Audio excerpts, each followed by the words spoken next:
Apa motivasi yang paling kuat dalam diri kalian? Jadikan itu sebagai energi dan spirit untuk sukses. Cari, entertain boleh, menikah boleh, hobi boleh, apa aja. Selama itu tidak menyalahi syariat. Pertama adalah motivasi menikah, yang kedua adalah hobi atau entertain, yang ketiga karir itu sendiri. Nah kalau karir, saya pengen ngajak teman-teman untuk motivasinya bukan sekedar untuk dapatin uang. Cobalah kalau kalian ingin berkarir, pikirkan gimana cara bermanfaat. Karena kalau kalian sudah bermanfaat, itu uang pasti datang sendiri. Sehingga kalau misalnya kita pengen sukses, coba berpikir sukses itu artinya eksis. Eksis itu artinya dibutuhin. Eksis itu artinya dicari. Eksis itu artinya berpengaruh, itu arti eksis, dan itu adalah sukses. Rasulullah SAW adalah orang yang paling sukses karena beliau orang yang paling eksis. Beliau orang yang paling eksis karena beliau dibutuhkan, karena beliau dicari, karena beliau berpengaruh. Maka kalau kalian pengen sukses, berpikirlah bagaimana cara menjadi orang yang berpengaruh. Bukan tentang bagaimana mendapatkan uang. Terus apa yang harus saya lakukan Ustadz? Satu, kalau kalian pengen sukses dalam karir, cobalah kumpulkan aset sebanyak mungkin. Dan aset yang paling berharga untuk sukses adalah knowledge.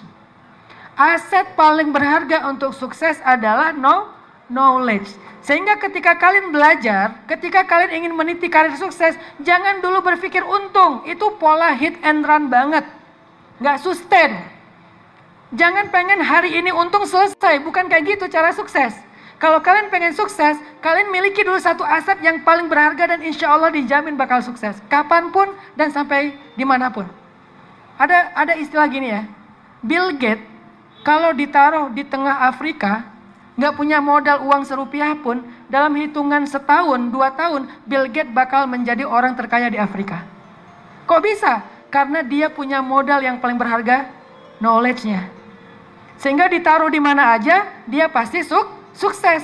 Jadi kalau kalian pengen sukses dengan motivasi yang ketiga, yaitu sukses dalam karir, nasihat saya, sharing dari saya, karena saya juga ada sedikit usaha kecil-kecilan, walaupun bukan pengusaha sebesar teman-teman HIPMI, tapi ada sedikit. Dari sejak di Mesir saya udah coba belajar dagang, sampai kemudian belajar jadi pengusaha. Dulu jualan bakso, kayak cerita Ayat-Ayat Cinta. Jualan bakso yang bikin teman saya yang jualin. Kemudian tukar dolar dengan pound Mesir, kemudian bikin event, kemudian jadi guide buat yang lagi jalan-jalan di Mesir dan pas umroh dan haji. Intinya belajar untuk survive. Saya pernah berada di titik yang paling sulit dalam hidup karena saya nggak bisa ngandalin orang tua. Ayah saya tukang pangkas, ibu saya ibu rumah tangga. Berangkat ke Mesir nggak ada modal apa-apa. Saya pernah makan sampah. Saking laparnya sampah dimakan. Kebayang nggak laparnya gimana sampai mau makan sampah? Pernah makan sampah, pernah tinggal di sebelah tempat pembuangan sampah di Bandung awal 2006. Saya ke Bandung, saya tinggal di tempat pembuangan sampah. Alhamdulillah sekarang tempat itu saya beli.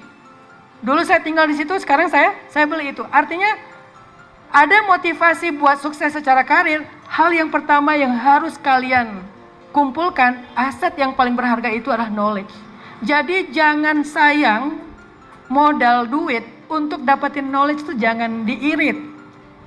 Ikut pelatihan, ikut training apalagi coaching ya. Kalau coaching kan lebih mahal tuh. Ada teman saya dia mau bikin bisnis kuliner.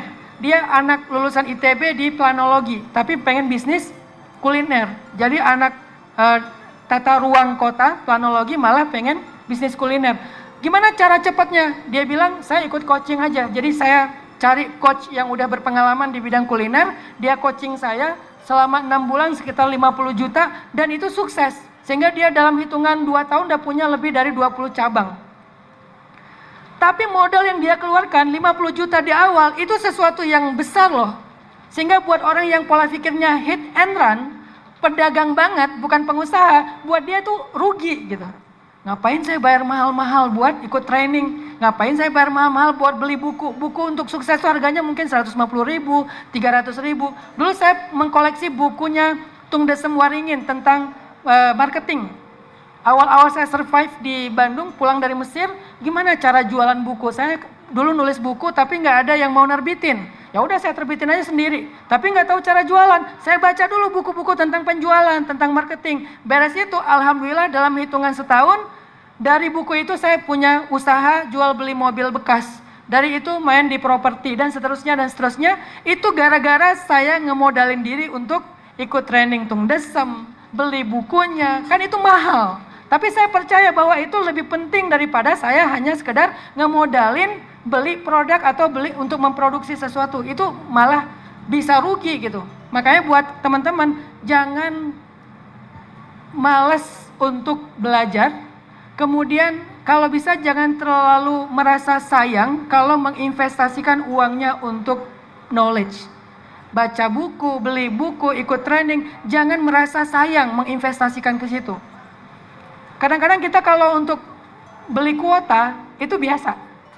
Untuk beli barang-barang kesukaan kita, mahal-mahal juga kita anggap, wah ini mumpul lagi diskon, 2 juta, nggak masalah. Beli barang branded, harganya 2 juta, di diskon jadi 1 juta misalnya. Wah murah banget, 1 juta. Tapi untuk investasikan knowledge, ilmu, kita ngerasa 200 ribu, 300 ribu, mahal. Padahal itulah aset untuk kita sukses. Ini penting banget loh kalau kalian pengen sukses. Sehingga cobalah belajar ke banyak orang. Nah di sini ada HIPMI, coba gabung sama HIPMI minimal. Kalau nggak gabung dalam organisasinya, ikut training-trainingnya, ikut pelatihan-pelatihannya, belajar dari orang yang udah sukses lebih dulu dari kita. Dengarkan cerita mereka tentang motivasinya, tentang how to-nya, sampai bikin inkubator bisnisnya. Saya melakukan itu di pesan_trend.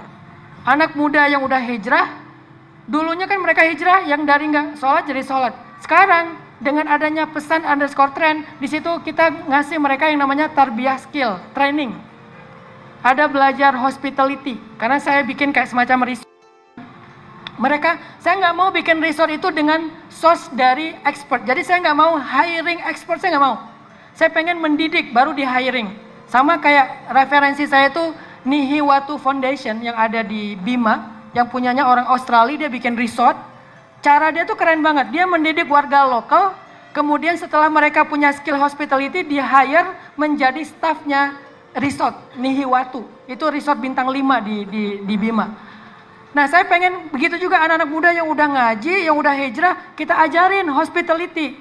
Kita datangkan mentor-mentor yang mengerti tentang masalah itu. Bukan saya yang ngajarin, saya cuma fasilitator doang. Mereka yang ngajarin, akhirnya ada yang bisa hospitality. Bikin acara forest camp, bikin acara horsemanship, mereka yang nge-host. Kemudian ada yang belajar jadi EO, event organizer, event management, event production. Akhirnya bikin acara. Ada yang belajar tentang farming, sehingga mereka bisa bikin kafe, produk dari kopi. Ada yang bikin training tentang farming, ada yang sampai bikin little farm, ada yang energi, bikin solar panel. Jadi semua anak muda itu diajarin knowledge sebagai modal mereka sukses. Knowledge yang sifatnya bisa mengasah skill ya, bisa membentuk skill, bukan sekedar wawasan. Maka kalau motivasi kalian adalah sukses karir, cobalah investasikan sebagian dari uang jajan kalian, investasikan tabungan kalian untuk dapetin aset knowledge. Jadi 3 itu motivasinya. 1, pengen nikah cepat, produktif lah, sukseslah lebih cepat. Yang kedua, pengen jalan-jalan, pengen hiburan, pengen hobinya tersalurkan, sukseslah lebih cepat supaya hobi kita tersalurkan dengan cara yang sangat nyaman. Saya punya teman, itu sampai sekarang dia jarang banget di Indonesia. Kerjanya keliling dunia aja, Eropa, Australia, Afrika. Ini salah satu passion saya nih, atau goal saya adalah saya pengen endurance di Afrika Selatan, berkuda. Di sana tuh ada satu travel yang bikin kayak semacam safari. Jadi kita berkuda itu ke alam liar, ngelihat singa, ngelihat gajah, tapi di atas kuda. Itu motivasi pengen ke sana, sehingga dari sekarang mulai nabung, mulai bikin usaha-usaha atau apa dan seterusnya sambil belajar berkuda. Itu namanya hobi yang tersalurkan. Apa hobi kalian? Salurkan. Teman saya tadi hobinya adalah sepeda. Dia senang banget sepeda dan dia beli sepeda yang harganya sekitar 150 juta. Yang bisa dilipat itu yang ringan. Dia kemana-mana bawa sepeda. Kerjanya itu sepeda di Paris, sepeda di Milan, sepedahan di New York, sepedahan di mana. Itu hobinya. Kapan dia punya hobi itu? Sebelum dia sukses, 10 tahun yang lalu. Dia udah senang sepeda, tapi belum bisa sepedahan kecuali di Bandung aja. Paling ngelihat Instagram orang yang sepedahan di luar negeri, pengen. Akhirnya dia keluar dari kerja sebagai seorang staf bank, dia bikin usaha hijab. Dalam hitungan 5 tahun, sehari dia menjual sekitar 10.000 piece hijab sehari. 10.000 piece hijab, dan itu pun sebetulnya permintaannya masih ada, dia nggak kuat lagi produksi. Jadi dia batasi sehari 10.000 piece. Sehingga dengan dia usaha, apa yang dia inginkan itu dia bisa lakukan sekarang. Dia bisa naik sepeda keliling dunia, di mana-mana dia pakai sepeda aja kerjanya. Dia beli kamera Insta360, dia taruh di belakang roda sepeda, dia sepedahan, dia bikin konten. Saya ngelihat aja, jadi pengen, lucu banget ya, keren banget ya. Walaupun kalau saya bukan sepeda, lebih ke kuda atau apa misalnya. Passionnya adalah, hobinya adalah motivasi kita untuk sukses. Yang ketiga tadi, kalau motivasi suksesnya adalah karir itu sendiri, pengen punya sebuah kerajaan bisnis, pengen punya sebuah usaha, pengen jadi seorang business owner, pengen dapat passive income, maka nasihatnya adalah mulailah mengumpulkan aset berharga. Nomor 1 adalah knowledge dan skill. Yang terakhir yang saya pengen sampaikan, kenapa kita harus sukses? Kenapa kita harus sukses? Kok Ustadz ceramahnya tentang sukses, tentang dunia, tentang meraih sebuah mimpi, mendapatkan sesuatu yang kita inginkan. Kenapa itu ceramahnya Ustadz? Bukan tentang hati, bukan tentang surga dan seterusnya. Kenapa? Kenapa kita harus sukses teman-teman? Karena kata Nabi, khairun nas anfa'uhum linnas. Sebaik-baik manusia adalah yang paling impactful kepada orang lain. Sebaik-baik manusia. Coba bayangin kayak misalnya, kalau kalian jadi orang yang sukses, kalian punya kelebihan rezeki, coba berapa banyak sekolah yang kalian bisa gratiskan. Hari ini dengan keterbatasan saya baru bisa bikin satu sekolah gratis, yaitu Sekolah Rimba Indonesia. Lahannya 9 hektar, konsepnya sekolah alam, ada farmingnya, ada stable sendiri, dan dia dari konsepnya bambu kayak gitu, bangunannya dibikin seestetik mungkin. Itu harga masuknya harusnya, kalau sekolah alam yang kita benchmark di tempat lain, harga masuknya tuh 50 juta. Bulannya 1,5 juta sampai 3 juta. Tapi di kita full gratis, mau yang kaya, mau yang miskin sama gratis. Jadi bukan sekolah untuk yang kurang mampu, bukan. Karena saya nggak mau menjadikan anak-anak yang kurang mampu di situ merasa kayak mereka itu rendah gitu. Sama aja, yang sekolah di situ ada yang kurang mampu, ayahnya jalan kaki, ada yang ayahnya naik mobil, sama gratis. Nggak ada yang, subsidi silang aja, enggak. Tujuan saya bukan bagaimana menjalankan operasional sekolah, tapi bagaimana membuat tren sekolah itu harusnya gratis. Finlandia, sekolah sampai S3 itu gratis. New Zealand, sekolah sampai S3, jangankan orang warga lokalnya, pendatang aja, kita nih kalau ke New Zealand, anak-anak kita kemudian sekolah di sana, gratis. Tapi di kita, makin Islam makin mahal. Makin bagus fasilitasnya makin mahal. Saya pengen break the line, saya pengen bikin tren, sekolah itu gratis deh. Tapi walaupun gratis, jangan korbankan gurunya. Makanya guru kita nggak ada yang di bawah UMR, bahkan yang sama dengan UMR nggak ada. Rata-rata di atas UMR, dan ada yang 2 kali lipat UMR. Target saya 3 kali lipat UMR. Jadi bukan gratis ke muridnya, gurunya prihatin. Ini nggak fair, ini nggak adil, ini bukan cara berpikir yang bagus. Muridnya gratis, gurunya dihargai. Terus siapa yang harus menanggung beban? Saya. Siapa yang harus menanggung beban? Yayasan. Siapa yang harus menanggung beban? Perusahaan. Kita yang akan menanggung beban itu. Sehingga nggak ada lagi alasan orang untuk tidak mendapatkan pendidikan yang layak. Sekolah Rimba Indonesia, teman-teman kalau lihat postingan saya, Masya Allah luar biasa, anak-anaknya happy. Karena itu passion saya. Dulu saya merasa sekolah itu kok nggak ada yang nggak ada yang berkesan. Yang berkesan itu main, kayak si bolang gitu kan. Kan mirip suasana di Makassar dengan di Aceh itu kayak alam gitu, laut gitu kan.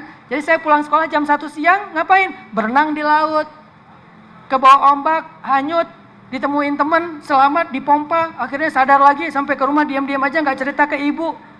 Ternyata ibu taunya dari tetangga, baru kita sama emak tuh, abang sini, bawa balok. Tapi nggak pernah dipukul sih, cuma nakut-nakutin doang. Artinya itu berkesan, main bola hujan-hujan, lempar-lempar kodok. Jadi kita kalau musim hujan itu kerjaan kita nyari kodok, lempar temen. Nyari kodok, lempar temen. Jadi sampai kalau kena badan temen itu sampai bunyi wok gitu kodoknya teh. Itu nakalnya anak-anak kecil zaman kita. Dan hari ini mungkin udah jarang karena udah ada gadget. Saya pengen menghadirkan itu di sekolah rimba sehingga mereka datang ke sekolah pulangnya bawa apa? Ada yang pulang bawa kodok. Ada yang pulang bawa cacing. Dan yang kalau seminggu sekali atau 2 minggu sekali pas lagi panen pulang bawa telur kampung. Pulang bawa sayur, pulang bawa stroberi, hadiah buat ibunya. Gratis coba. Ngambil telur kampung dari kandang, bawa pulang, mama ini hadiah dari sekolah buat mama. Gratis sekolahnya. Dan itu kita coba lakukan dan sekarang udah masuk angkatan kedua, tahun depan masuk angkatan ketiga. Ini yang SD nih. Tahun ini saya mau bikin SMA. Yang tadi 20 Mind Sociopreneur High School. Kenapa 20 Mind? Karena tagline-nya success before 20. Kalian harus bisa sukses sebelum usia 20 tahun. Kita bikin Sociopreneur High School. Full bahasa Inggris. Kita datangkan salah satu gurunya kalau bisa native dari luar. Supaya mereka terbiasa komunikasi sehari-hari. Bayarnya mahal Ustaz? Pasti mahal. Tapi kita berusaha untuk memberikan yang gratis. Apakah cari sponsor beasiswa? Apakah kita meringankan beberapa biaya. Untuk saat ini khusus SMA kita lagi nyari sponsor. Kita belum mampu untuk 100% gratis. Tetapi cita-cita saya SD, SMP, SMA, S3 gratis semuanya. Kemampuan finansial saya hari ini baru bisa memberikan gratis segitu doang. Kebayang nggak kalau kita semuanya sukses? Ini pesan saya, kenapa kita harus sukses? Sukses muslim itu pasti lebih baik karena kesuksesannya berdampaknya kepada muslim yang lain juga. Kesuksesannya berdampaknya ke pondok tahfiz. Kesuksesannya berdampaknya ke pembangunan masjid. Kesuksesannya berdampaknya ke panti asuhan. Kesuksesannya berdampak kepada orang-orang yang putus sekolah dan seterusnya. Karena kesuksesan kita bukan tentang bagaimana kita mendapatkan banyak uang, tetapi bagaimana kita memberi manfaat kepada banyak orang. Makanya sukses itu harus teman-teman. Produktif itu harus, jangan cuma menjadi positif, jadilah produktif. Kenapa? Karena khairun nas anfa'uhum linnas. Sebaik-baik manusia yang paling bermanfaat untuk orang lain. Kemarin saya bikin Kita Forum ya. Kita Forum itu sebuah ekosistem untuk mempertemukan 3 pilar dalam ekosistem bisnis. Jadi pilar nomor 1 namanya sociopreneur. Sociopreneur itu orang yang membuat bisnis bukan sekedar mencari untung, profit. Sociopreneur itu orang yang membuat bisnis tetapi pengen memberi dampak, adding value, pengen impactful terhadap lingkungan dan terhadap masyarakat. Itu sociopreneur. Kita mengangkat isu sociopreneurnya 3. 1 waste, sampah, karena Indonesia darurat sampah banget. Yang kedua adalah energi terbarukan terutama. Yang ketiga adalah food, pangan, ketahanan pangan. Kita punya beberapa sociopreneur yang udah sukses. Salah satunya ada namanya Pak Syahrial. Pak Syahrial itu beliau bergerak di bidang energi. Beliau dulu membuat usaha mini hydro, tenaga listrik, energi listrik dari tenaga air, mini hydro. Akhirnya setelah mini hydro beliau berhasil, beliau dipanggil sama salah satu venture capital. Venture capital itu semacam investor. Investor ini salah satu konglomerat di Indonesia. Panggil Pak Syahrial, Pak Syahrial saya pengen makan siang. Akhirnya makan siang. Pak Syahrial saya kasih waktu 10 menit presentasi tentang mini hydro. Beliau presentasi. Setelah presentasi kata konglomerat ini, saya pengen support dan saya pengen invest 300 miliar. Dari 300 miliar berkembang lagi, sekarang valuasinya lebih dari 3 triliun. Dan energi yang dihasilkan itu sudah 200 megawatt. Dan sudah menyalurkan energi listrik yang ramah lingkungan terbarukan ke beberapa kecamatan di Sumatera Utara dan di Jawa Barat. Coba bayangin manfaatnya. Itu satu sociopreneur ya, satu sociopreneur. Ada lagi nanti sociopreneur muda, dia namanya Kepul ya, namanya Abdul Latif dari Medan. Dia bikin semacam aplikasi jemput sampah. Jadi kalau misalnya kita punya sampah kayak botol, kan dulu zaman sebelum ada gadget, botol itu dijual ya, kan ada tukang botol. Mungkin kalian nggak ngerasain zaman itu karena masih muda ya. Kalau yang tua-tua kayak saya nih, usia 35 ke atas, Ini rata-rata ngerasain zaman botol itu dikumpulin di bawah tempat tidur. Terus siang-siang ada yang datang botol ditukar lumayan 50 rupiah, 100 rupiah gitu kan. Akhirnya bisa dibeli cabai, beli apa dan seterusnya. Nah sekarang kalau kita punya kayak sampah, salah satu sampah yang paling banyak rumah tangga itu minyak jelantah. Itu tinggal klik aplikasinya, dia akan datang kurir untuk menjemput sampah. Mirip dengan Grab, Gojek tapi yang khusus bagian sampah. Sampai mereka punya program umroh dengan sampah. Umroh pakai sampah, gimana caranya? Ternyata poin yang dikumpulkan dari tukar sampah itu bisa bernilai umroh loh. Dan mereka sudah memberangkatkan beberapa orang umroh dengan sampah. Ini satu sosiopreneur namanya. Ini pilar pertama yang kita bangun lewat ekosistem Kita Forum. Pilar yang kedua, ada yang namanya influencer. Saya ngajak Raffi Ahmad, ngajak Baim, ngajak teman-teman termasuk kemarin Irfan Hakim, ngajak teman-teman influencer untuk bantu proyek sosiopreneur supaya dia exposure-nya dan diketahui masyarakat, branding. Pilar yang ketiga adalah corporate atau visi, venture capital, pemodal, investor. Kita kumpulkan dalam satu forum, dalam satu ekosistem. Kita bikin namanya Kita Forum. Datang Pak Wisnu Tama dari Telkomsel, datang Pak Yanuar, datang dari beberapa pihak termasuk pemerintah. Akhirnya sekarang kita buka kesempatan siapa di antara anak muda yang punya ide dan gagasan yang keren, yang siap untuk di scale up, dimodalin, di exposurein, di branding, sehingga dia bisa menjadi sosiopreneur muda. Kita buka itu dengan satu ide. Kebayang nggak kalau semua kita punya ide-ide yang luar biasa? Itu sukses teman-teman. Itu adalah sukses. Jadi jangan berpikir ketika saya ceramah tentang sukses, tentang kaya, tentang berhasil, itu bukan ceramah Islam. Itu Islam banget. Hari ini Islam kita masih di tataran narasi. Itu yang membuat kita perlu berpikir ulang. Islam kita itu di tataran narasi, tapi nggak menyelesaikan banyak masalah, problem sosial, problem mental nih, contohnya nih, problem mental ya. Di Indonesia kan problem mental issue tuh lagi naik-naiknya. Salah satu solusinya, banyak dari artis-artis yang ngalamin mental issue, ya mental illness kayak atau apapun namanya, mereka pergi ke Bali untuk melakukan sebuah ritual, namanya melukat. Ada yang tahu melukat ya? Melukat itu mandi di air mancur, kemudian nanti ada suara teng, lalu ada semacam doa-doa, kemudian dikasih sugesti-sugesti dan segala macam, sehingga dia merasakan ketenangan lewat melukat. Itu adalah tradisi Bali dan kita respect dengan tradisi itu. Pertanyaannya, Islam punya nggak solusi terhadap mental issue? Punya, namanya apa? Tazkiyatun nafs. Tapi kenapa tazkiyatun nafs kita belum jadi solusi buat orang yang kena mental issue? Karena tazkiyatun nafs kita baru bedah buku, baru tausiah, baru kajian, baru narasi, belum menjadi program.